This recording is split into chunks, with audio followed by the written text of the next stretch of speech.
Dahil maulan na ang panahon mga kanoypi, for today's video ay magluluto tayo ng sopas na siguradong magpapasarap sa inyong panlasa. Welcome guys sa Kain Noypi!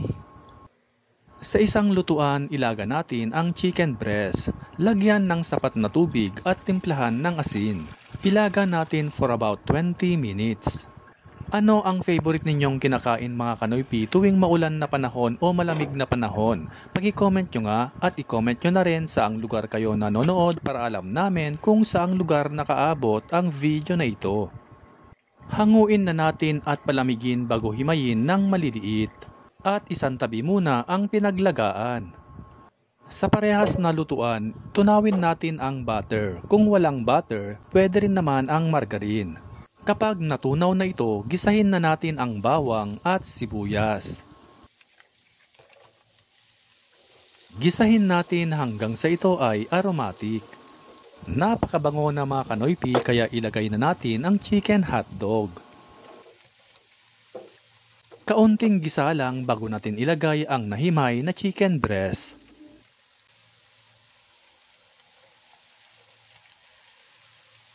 Gisahin natin ng bahagya bago natin lagyan ng ground black pepper.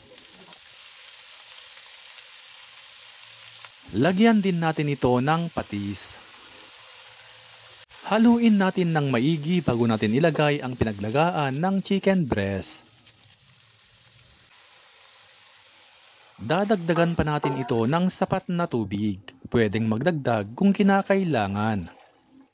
Takpan at hayaang kumulo. Once na ito ay kumulo na, ilagay na natin ang macaroni pasta. Lutuin natin hanggang sa ito ay lumambot at huwag kalimutang haluin ng paminsan-minsan. At this point ay malambot na ang macaroni pasta. Sa part din na ito ay you can taste and adjust. Magdagdag ng pampalasa kung kinakailangan. Lalagyan natin ito ng chicken nor cubes. Ilagay na rin natin ang nahiwang karot. Isabay na rin nating ilagay ang repolyo. Haluin bago natin ilagay ang evaporated milk na kahit na anong brand ay pwede.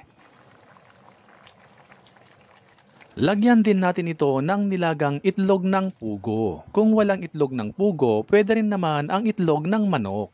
Lagyan din natin ito ng onion leaves. Haluin at hayaang kumulo. Once na ito ay kumulo na, i-turn off na natin ang kalan at hanguin na ito. Ihanda na agad ito at mas masarap kainin kapag mainit-init pa. Kay sarap talagang humigop ng mainit na sabaw kapag kasama ang buong pamilya. Hanggang sa muli! Kain na mga kanoypi!